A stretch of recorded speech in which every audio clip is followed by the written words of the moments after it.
Hello everyone, I hope you all are doing well and taking care of yourself. आज की video में हम discuss करेंगे respiratory disorder और आज हम डिस्कस करेंगे asthma, emphysema and occupational lung disease के बारे में। फर्स्ट डिजीज़ जो हम डिस्कस करेंगे दैट इज़ अस्थमा। आपने आसपास हो सकता है आपकी फैमिली में कोई मेंबर हो या आपके आसपास आपके नेबर में कोई रिलेटिव हो या आपके स्कूल में आपका कोई क्लासमेट हो, उसको इस तरह की प्रॉब्लम हो सकती है। अस्थमा डिजीज़ के सिम्टम्स क्या होंगे कि जो पर्सन है that will feel difficulty in breathing.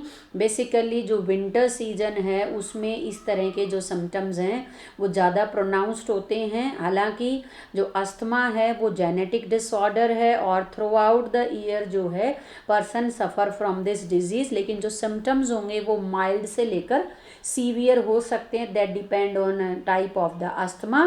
जैसे कॉमन लैंग्वेज में हम इसे सांस की बीमारी कहते हैं कि अगर वो लोग धूल मिट्टी में, जिनको अस्थमा की प्रॉब्लम है, अगर वो धूल मिट्टी में काम करते हैं, घर में डस्टिंग का काम करते हैं या बाहर कहीं तेज़ हवा चल रही है, तो उनकी वजह से उनको एकदम से क्या होने लगता है, आँखों में पानी आएगा, छींक आने लगती है, बार बार वो स्नीज़ करने लगते हैं। उसके अलावा उनको सांस लेने में भी दिक्कत होती है क्योंकि जो ब्रोंकाई हैं और ब्रोंकियोल्स हैं वो ज़्यादा म्यूकस सिक्रीट होने की वजह से क्लॉग हो जाते हैं।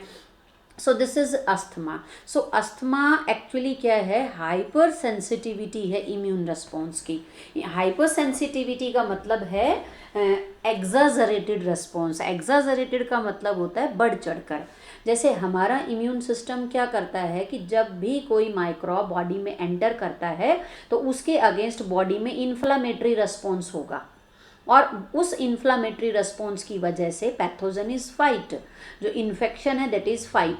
अब यहाँ पर क्या है, डस्ट हैं या पोलन है या माइट्स हैं, अगर वो एयर के थ्रू रेस्पिरेटरी ट्रैक्ट में जाते हैं तो अगर जो पर्सन एस्थमेटिक हैं, जिनको एस्थमा की प्रॉब्लम है, उनकी बॉडी इन सब्सटेंस को भी, इन नॉन पैथोजेनिक सब्सटेंस को भी पैथोजन समझेगी और उसके अगेंस्ट इम्यून रिस्पॉन्स डेवलप होगा और ये इम्यून रिस्पॉन्स नॉर्मल से ज़्यादा होगा। हाइपर सेंसिटिव, ज़्यादा सेंसिटिव हो गई है।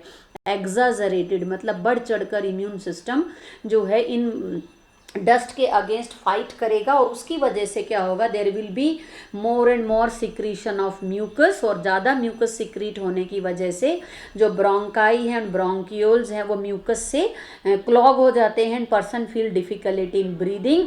जो एयरवेज हैं, जैसे जो हम रेस्पिरेटरी ट्रैक्ट की यहाँ पर बात कर रहे हैं, दे बिकम नैरो, स्वेलिंग हो जाती है और ज़्यादा से ज़्यादा म्यूकस सिक्रीट होगा। That's why person feel difficulty in breathing. और जब वो ब्रीद करेगा तो वहाँ पर एक करेक्टरिस्टिक साउंड होगा, विस्लिंग साउंड होगा, जिसको हम कहेंगे wheezing, wheezing of the breathe जो है वो वीजिंग साउंड एग्जिबिट करेगी। और ये जो क्वेश्चन है वो लास्ट ईयर जो है नीट एग्ज़ाम में पूछा गया था कि ऐसी कौन सी डिजीज़ है जिसमें there is inflammation of bronchi and bronchioles and there is wheezing breathing. और जो ब्रीद है वो छोटी भी हो जाती है because person feel difficulty in breathing. Asthma का एज सच कोई ट्रीटमेंट नहीं है बिकॉज ये जेनेटिक डिजीज़ है, person have to take care. और यहाँ पर जो अस्थमा इन्फ्लामेटरी रिस्पॉन्स की वजह से है तो हम एंटी हिस्टामिन, क्योंकि इन्फ्लामेटरी रिस्पॉन्स हिस्टामिन सब्सटेंस की वजह से होता है, तो यहाँ पर हम पर्सन को एंटी हिस्टामिन देंगे। आपने कई बार देखा भी होगा कि जो एस्थमेटिक पर्सन होते हैं वो एक पंप रखते हैं अपने पास, जब भी उनको ज़रूरत होती है तो वो, जब उनको सांस लेने में दिक्कत होती है तो वो अपना माउथ ओपन करते हैं, उसमें पंप यूज़ करते हैं। तो उस पंप में एक्चुअली होता क्या है, उस पंप में होता है बेटा कॉर्टिसोल। कॉर्टिसोल एक हार्मोन है जो एड्रीनल ग्लैंड सिक्रीट करती हैं। Cortisol hormone is secreted by adrenal gland और यहाँ पर जो कॉर्टिसोल है वो इन्फ्लामेशन को सप्रेस करता है। Cortisol is anti inflammatory hormone, तो इन्फ्लामेटरी रिस्पॉन्स को सप्रेस करेगा और यही वजह है कि जैसे ही पंप का यूज करेंगे person will feel temporary relief. So asthma is nothing but allergy of the immune system, आप ऐसे कह सकते हैं। Asthma is nothing but allergy of the immune system related with respiratory tract, allergy of the respiratory tract. More appropriately हम क्या कहेंगे, it is allergy of respiratory tract.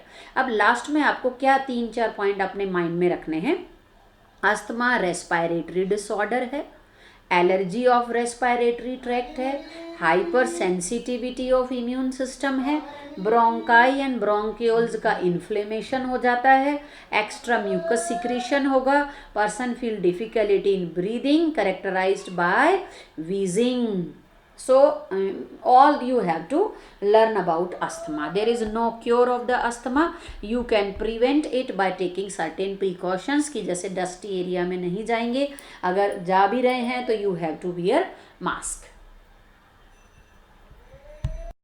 Next disorder जो हम डिस्कस करेंगे दैट इज एम्फाइसीमा। एम्फाइसीमा का मतलब होता है इन्फ्लेटेड, इन्फ्लेटेड का मतलब होता है फूला हुआ।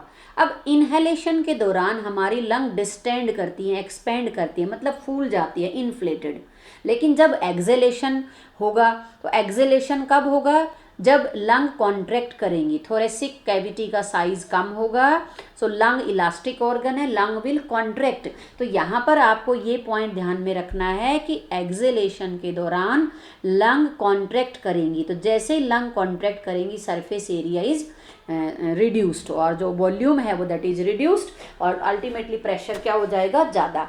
अब यहाँ पर क्या होता है कि लंग को कॉन्ट्रैक्ट करने के लिए इलास्टिक टिश्यू की ज़रूरत है। Elastic tissue is present in the lung. अब यहाँ पर ये देखिए, यहाँ पर ये एल्वियोलाई शो की गई है फर्स्ट डायग्राम में। This is of healthy lung, जहाँ पर ये एल्वियोलर सेप्टा एज सच है, ये सेप्टा एल्वियोलाई को सेपरेट कर रहे हैं, और सेप्टा की वजह से जो सरफेस एरिया है लंग का वो क्या होगा, ज़्यादा, और इसमें इलास्टिसिटी भी ज़्यादा होगी। लेकिन ये देखिए इस डिजीज़ में एम्फाइसीमा में जो एल्वियोलर सेप्टा हैं वो डिसोल्व हो जाते हैं, ब्रेक हो जाते हैं। तो सबसे पहला पॉइंट जो आपको लर्न करना है, ये रेस्पिरेटरी डिसऑर्डर है जिसमें एल्वियोलर सेप्टा ब्रेक। अब अगर सेप्टा ब्रेक हो गए हैं तो ओवरऑल जो सरफेस एरिया है लंग का वो कम होगा। दूसरा, लंग के अंदर जो इलास्टिक टिश्यू है वो कम होता चला जाएगा, जिसकी वजह से लंग कॉन्ट्रैक्ट नहीं कर पाएंगी। फिर से देखेंगे क्या कहा है, alveolar septa dissolve. Emphysema disease में एल्वियोलर सेप्टा डिसोल्व हो जाता है, ब्रेक हो जाते हैं। जैसे ही जैसे एल्वियोलर सेप्टा डिसोल्व होंगे लंग में इलास्टिक टिश्यू डिक्रीज होने लगेगा, और इलास्टिक टिश्यू की ज़रूरत कहाँ है, जब लंग कॉन्ट्रैक्ट करेंगी। So power of contraction of lung is highly reduced. तो यहाँ पर क्या होगा, एक्सेलेशन के दौरान भी हमारी लंग फूली हुई रहेंगी। देखो एम्फाइसीमा वर्ड यहाँ से आया है। एक्सेलेशन के दौरान वैसे तो लंग कॉन्ट्रैक्ट करती हैं, लेकिन जिन पर्सन में एम्फाइसीमा है उनमें एक्सेलेशन के दौरान भी लंग इन्फ्लेटेड रहेंगी, मतलब फूली हुई रहेंगी, मतलब वो अच्छे से खाली नहीं होंगी। और सीधी सी बात है कि अगर वो खाली नहीं होंगी तो उनमें फ्रेश एयर की एंट्री भी कम होगी, and person will feel difficulty in breathing. So emphysema means inflated, मतलब फूला हुआ। एक्सेलेशन के दौरान लंग कॉन्ट्रैक्ट करती हैं। तो यहाँ पर क्यों पढ़ रहे हैं हम, क्योंकि समझ के अगर कॉन्सेप्ट बेस्ड क्वेश्चन आता है तो उसमें ये रहेगा कि एम्फाइसीमा से कौन सा प्रोसेस एडवर्सली अफेक्टेड होगा। मेन हम देखें तो एक्सेलेशन अफेक्टेड होगा, नो डाउट। एक्सेलेशन अगर ठीक से नहीं है तो इनहेलेशन भी अफेक्टेड होगा, बट दोनों ऑप्शन गिवन है तो you will choose acceleration, because जब लंग कॉन्ट्रैक्ट करेंगी तो एक्सेलेशन होगा। और यहाँ पर लंग में इलास्टिक टिश्यू रिड्यूस हो गया है, किस वजह से, due to dissolution of septa. So emphysema respiratory disorder है where the alveolar septa got damaged, with the result elastic tissue of lung is decreased, and with the result power of contraction in the lung is highly reduced, और जो exhalation है that will not be very effective। Chronic disorder है। Chronic disorder means बहुत लंबा time लगता है disease को develop होने में। धीरे धीरे धीरे धीरे जो एल्वियोलर सेप्टा हैं वो डिसोल्व होते चले जाएंगे, and they will cause permanent damage to the lung. सबसे जो एडवर्स पॉइंट है इस डिजीज़ का कि जो इफ़ेक्ट है दैट इज़ इरिवर्सिबल। एक बार जो लंग को डैमेज हो गया है वो आगे भी एज सच रहेगा, आप उसे रोक सकते हैं। वो भी अगर वो एक्वायर्ड है, जेनेटिक में तो हम उस डिजीज़ को रोक भी नहीं पाएंगे। धीरे धीरे धीरे धीरे जो सेप्टा हैं वो क्या होते जाएंगे, डिजोल्व होते जाएंगे। So emphysema is a chronic disorder, means took many years to develop. Symptoms of the disease काफ़ी लंबे टाइम के बाद अपीयर होंगे, जब बहुत सारे एल्व्यूलर सेप्टा ब्रेक हो गए हैं और एक्सलेशन की जो कैपेसिटी है वो काफ़ी हद तक अफेक्टेड है, कम हो गई है। Person feel difficulty in breathing. So जो ऑक्सीजन लेवल है बॉडी में वो क्या रहेगा, कम रहेगा। तो परमानेंट डैमेज है, इरिवर्सिबल चेंज है। डिजीज़ दो तरीके से हो सकती है, ये जेनेटिक भी है और एक्वायर्ड भी है। एक्वायर्ड आपका +1 में गिवन है कि जो एक्वायर्ड डिजीज़ है सिगरेट स्मोकिंग की वजह से होती है। जेनेटिक भी होती है। अभी हम दोनों पॉइंट ऑफ व्यू से इसको पढ़ेंगे। अब देखिए, अगर डिजीज़ एक्वायर्ड है, सिगरेट स्मोकिंग की वजह से हो रही है, तो what is the reason? Cigarette जो स्मोक है उसके जो डस्ट पार्टिकल्स हैं, स्मोक पार्टिकल्स हैं, वो रेस्पिरेटरी ट्रैक्ट में सेटल नहीं होते। Actually they are very minute. तो अगर सेटल नहीं होंगे तो वो म्यूकस उनको एंट्रैप नहीं कर पाएगा। तो सिगरेट स्मोक रेस्पिरेटरी ट्रैक्ट के थ्रू ट्रैवल करते करते करते करते धीरे धीरे कहाँ चला जाएगा, लंग्स में। और लंग्स में कभी ना कभी तो वो धीरे धीरे भी सेटल होंगे। जैसे आप घर में सफाई करते हैं तो डस्ट उड़ जाती है, लेकिन आप शाम तक देखें तो वो फिर, मान लीजिए आपने डस्टिंग करी भी है तो शाम तक आप देखेंगे तो फिर बहुत सारी डस्ट वहाँ पर सेटल हो गई है। तो जो सिगरेट स्मोक लंग में चले गए हैं, तो जैसे ही वो एल्वियोलर एपिथेलियम पर रेस्ट करेंगे, उसके कॉन्टेक्ट में आएंगे, कौन सा प्रोसेस स्टार्ट होगा, इन्फ्लामेशन हमने एनिमल टिश्यू चैप्टर में डिटेल से डिस्कस किया है। इन्फ्लामेटरी रिस्पॉन्स क्या होता है, कोई भी माइक्रोब जब बॉडी में एंटर करता है तो हमारी बॉडी हम उसके अगेंस्ट इम्यून रिस्पॉन्स शो करती है। And one such immune response is inflammatory response. और इन्फ्लामेटरी रिस्पॉन्स किसकी वजह से होता है, हिस्टामिन्स की वजह से होता है, और WBCs में इसमें पार्टिसिपेट करती हैं to inactivate the microbe. So cigarette smoking की वजह से क्या होगा कि जो सिगरेट स्मोक है that will reach the alveoli, और एल्वियोलाई में इन्फ्लामेटरी रिस्पॉन्स होगा। और इन्फ्लामेटरी रिस्पॉन्स की वजह से जो एल्वियोलर वॉल है, क्योंकि इन्फेक्शन तो है नहीं, डस्ट के अगेंस्ट ही इन्फ्लामेटरी रिस्पॉन्स है, तो जो एल्वियोलर वॉल है वो डैमेज हो जाती हैं और धीरे धीरे धीरे धीरे जो सरफेस एरिया है लंग का वो कम होता चला जाएगा। अब एल्वियोलर वॉल डैमेज किसकी वजह से होती हैं, What is the main reason which damage alveolar wall? अब एक्चुअली क्या होता है कि इन्फ्लामेटरी रेस्पॉन्स के दौरान जो न्यूट्रोफिल है, neutrophil is a type of WBC। Neutrophil release different type of enzymes, किस लिए, टू न्यूट्रलाइज द माइक्रोब। अब यहाँ पर न्यूट्रोफिल इलास्टेज एंजाइम सिक्रीट करती है, और वो इलास्टेज एंजाइम क्या करता है, that will digest elastin protein of the septa, alveolar septa.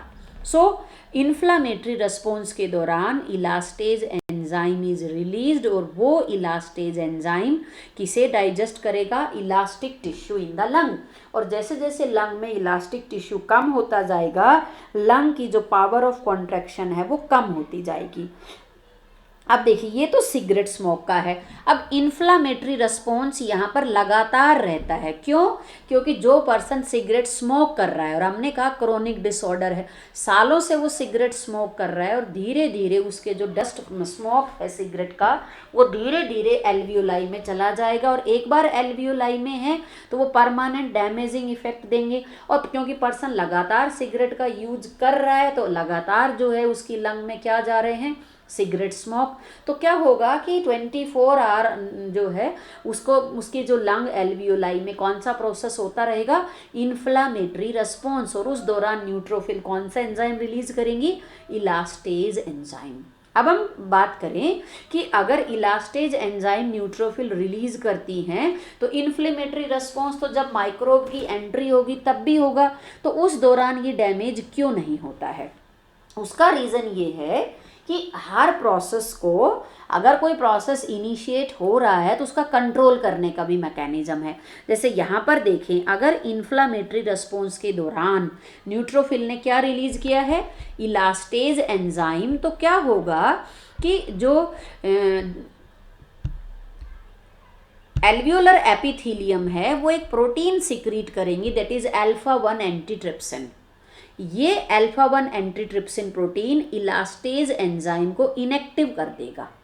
Alpha 1 antitrypsin elastase enzyme को इनएक्टिव करेगा और उसकी वजह से क्या होगा कि जो फर्दर डैमेज है सराउंडिंग टिश्यूज पर वो नहीं होगा।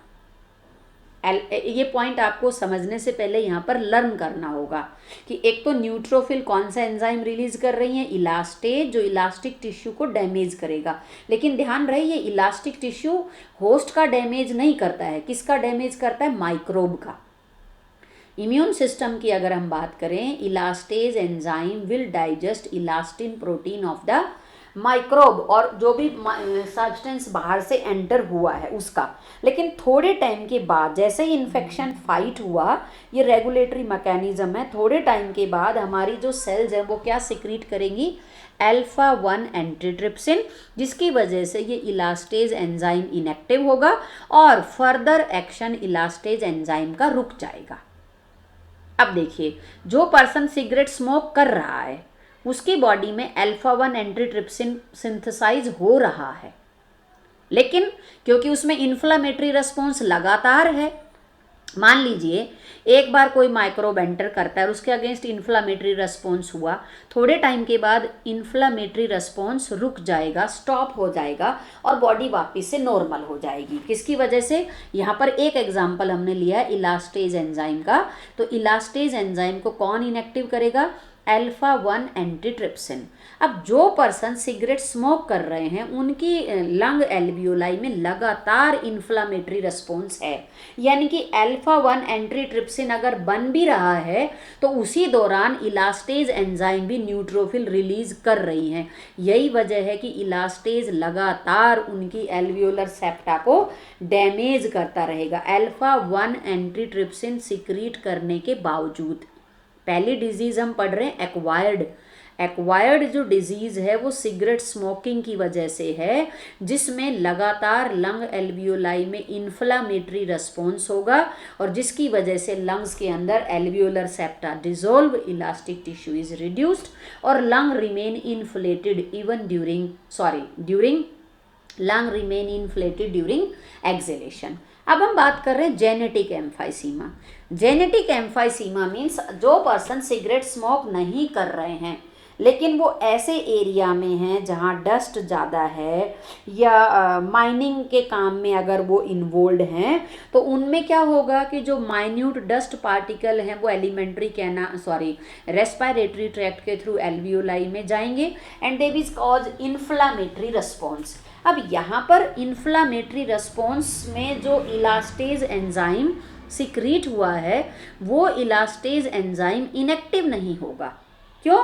क्योंकि इन पर्सन में अल्फा 1 एंटीट्रिप्सिन नहीं है।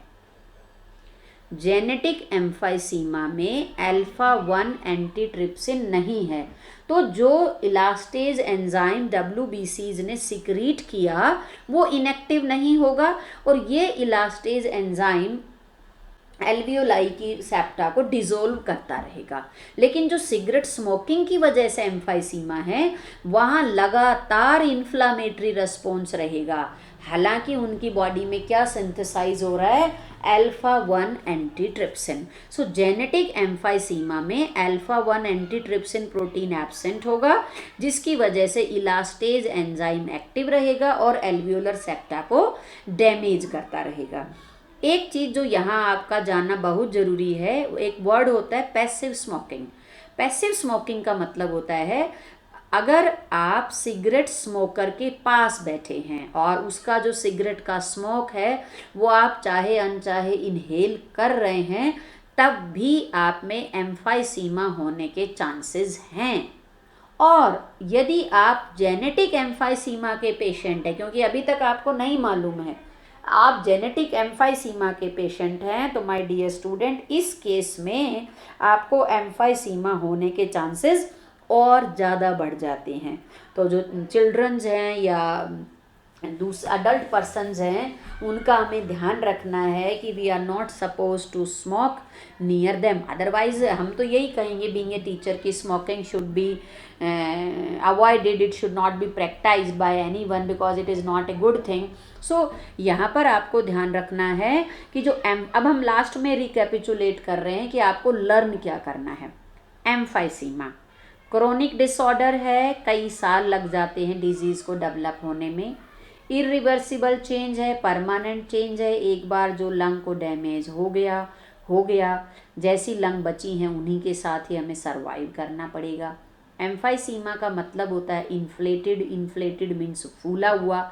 एक्सेलेशन के दौरान भी लंग इन्फ्लेटेड रहेंगी जिसकी वजह से लंग अच्छे से एम्प्टी नहीं होंगी, और एम्प्टी नहीं होगा तो उनका जो फीलिंग विद फ्रेश एयर है वो नहीं हो पाएगा, तो जिसकी वजह से पर्सन की बॉडी में ऑक्सीजन की कमी रहेगी। और जो सीवियर स्टेजेस पे ऐसे पर्सनस को हम ऑक्सीजन सिलेंडर थेरेपी पे रखते हैं क्योंकि वो खुद ब्रीद नहीं कर पाते हैं। रीज़न क्या है यहाँ पर? वन ऑफ द रीज़न में भी सिगरेट स्मोकिंग, जिसकी वजह से जो इलास्टिक टिश्यू है लंग एल्वियोलाई में वो डैमेज होगा, एल्वियोलर सेप्टा डैमेज होंगे, person is not able to जो breathe exhale properly.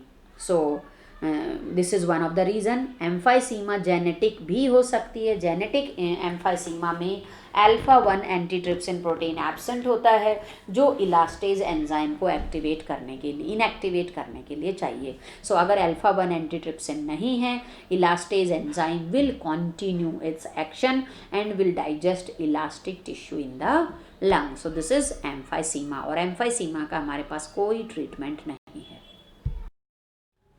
Third disease is occupational lung disease. जैसा कि नाम है, वो डिजीजेज लंग्स की वो डिजीजेज जो पर्सन के ऑक्यूपेशन से जुड़ी हैं, वो पर्सन्स जो ग्राइंडिंग जो एक्टिविटीज़ हैं जैसे माइनिंग है या स्टोन क्रशर्स हैं, इस तरह कोल माइंस हैं या डिफरेंट टाइप की अदर माइंस हैं, वहाँ पर इन पर्सन काम करते हैं तो उनमें इस तरह की डिजीज़ होने के चांसेस बहुत ज़्यादा हैं। एम्फाइसीमा की तरह ये भी क्रोनिक डिसऑर्डर है, बहुत सारे साल लगते हैं डिजीज़ को डेवलप होने में, और यहीं से ही हम इसका प्रिवेंशन खोज सकते हैं। बिकॉज अगेन ये डिजीज़ जो है वो इरिवर्सिबल चेंज है, कोई ट्रीटमेंट नहीं है डिजीज़ का, कोई परमानेंट क्योर नहीं है। बस इस केस में हम सावधानी रख सकते हैं, प्रिकॉशंस रख सकते हैं। प्रिकॉशंस में हम क्या कहेंगे कि जो भी पर्सन इस तरह के एरियाज़ में काम कर रहे हैं, they have to wear protective mask, gloves, और रेगुलर उनका हेल्थ चेकअप होना चाहिए। इसके साथ बहुत लंबे टाइम तक उनको उसी पर्टिकुलर सिचुएशंस में काम नहीं करना है, क्योंकि जैसा मैंने कहा क्रोनिक डिजीज़ है। मान लीजिए 1 साल में 6 मंथ आप वहाँ पर वर्क कर सकते हैं, फिर उनका नेचर ऑफ वर्क जो है वो चेंज हो जाना चाहिए ताकि जो एक्सपोजर है उसको मिनिमाइज करा जा सके। इसके अलावा अगर रूल्स देखें हम, गवर्नमेंट के रूल्स तो इनको लेके काफ़ी स्ट्रिक्ट हैं कि इसमें मॉनिटरिंग भी करते हैं और पर्सन का रिकॉर्ड भी रखना होता है कि इस पर्टिकुलर पर्सन ने कितना घंटा जो है इस तरह के एरियाज़ में काम किया है। But I don't know whether these are following और दीज आर बीइंग फॉलोड और not. So occupational lung disease means respiratory disorder, lung disorder which are associated with occupation of person। जो पर्सन ग्राइंडिंग में, mining activities में involve हैं, उनको ये disease होने के चांसेस ज़्यादा होते हैं। और इस डिज़ीज़ में होता क्या है कि there is a development of fibrous tissue in the lung, जिसको हम कहेंगे फाइब्रोसिस। और सीधी सी बात है, अगर लंग में फाइब्रस टिश्यू डेवलप होगा तो लंग की जो इलास्टिसिटी है वो कम हो जाती है, person will feel difficult in breathing. 2 example मैंने डिजीज़ के लिखे हैं, silica and asbestos. Silica asbestos आपस में एक दूसरे से रिलेटेड है। सिलिका हम सॉयल को ही कह रहे हैं, एस्बेस्टोस भी उसी का ही फॉर्म है। तो सिलिकोसिस सिलिका की वजह से है, एस्बेस्टोसिस एस्बेस्टोस की वजह से है। तो सिलिकोसिस एंड एस्बेस्टोसिस 2 एग्जाम्पल हैं ऑक्यूपेशनल लंग डिजीज़ के। इस डिज़ीज़ का भी हमारे पास कोई ट्रीटमेंट नहीं है। हम इस डिज़ीज़ को प्रिवेंट कर सकते हैं बाय टेकिंग सर्टेन प्रिकॉशंस। जैसा कि मैंने कहा, नेचर ऑफ जॉब जो है वो रेगुलर इंटरवल पर चेंज होता रहना चाहिए। उसके बाद जो है प्रोटेक्टिव मास्क्स या जो है ग्लव्स वगैरह हम यूज़ कर सकते हैं। रेगुलर हेल्थ चेकअप होना चाहिए। इस तरीके से हम डिजीज़ को कंट्रोल कर सकते हैं।